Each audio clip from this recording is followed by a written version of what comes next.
So one of America's largest truck lines is gone, just like that. Yellow, have you heard of Yellow Truck Lines? Oh, yeah. Was a $5 billion company, now bankrupt after a dispute with the Teamsters. On top of that, taxpayers gave Yellow a $700 million loan during COVID. Will the government ever get that back? Doubtful. What are the ripple effects, Brian, when a company goes under like this? So many jobs lost, man. Yeah, and actually, we've got one of my friends of mine, and he's a client, was a regional manager there. And yeah, he told me about it before actually was what was going on. It was public. Yeah, it was, hey, I just found out today. This is what's going on. Where are they based? I don't know that I've ever even heard the company. I've heard a Yellow Cab, but I don't know that I've ever heard. You haven't seen the yellow trucks? Are they here? Well, yeah, they drive when you're on like, the interstate. Yeah. Huh. Oh yeah. Yellow freight. Oh, is it Hunt? YRC. They kind of changed the logo to say YRC. You've seen, you had to I've see seen that. the yellow ones that say Hunt. You've seen that things. logo, yellow. Yeah, maybe. Anyway, it's been around a long time. Okay. But yeah, I mean, people say, well, bankruptcy, that's awful. Oh my goodness, what is this going to mean? Well, it actually leaves an opportunity for other providers, right? Other trucking companies? Yeah. Yeah. I mean, so what about the jobs? How many jobs? The jobs. I mean, that they is go to other trucking companies, right?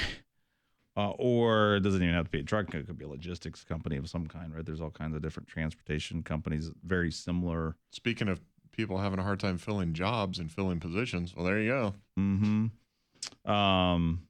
So yeah, I mean, I've never personally used Yellow, but they made some pretty big mistakes. And the after talking to my client about it, the unions are a disaster. They're just disastrous to small and large companies. I mean, just the way that the union involves themselves in so many ways. I'm not saying it's their fault, right?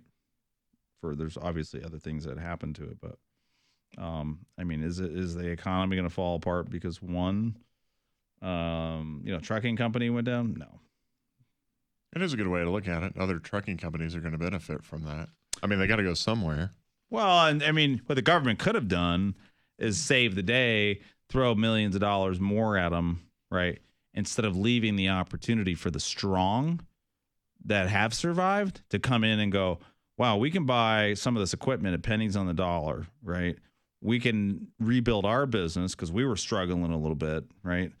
And now we've got the cash flow and we've got employees, which is the biggest struggle we've just talked about last segment. Yeah. It's finding good employees. Yeah. Well, guess what? All of a sudden, there's, thousands of employees that are available to work.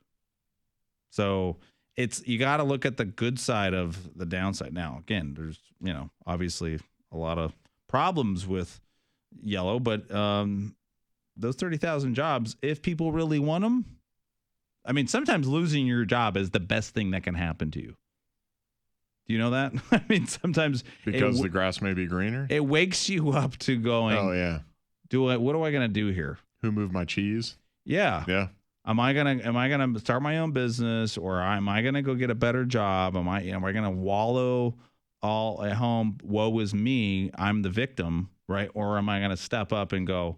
I mean, there's a guy I met, incredible speaker.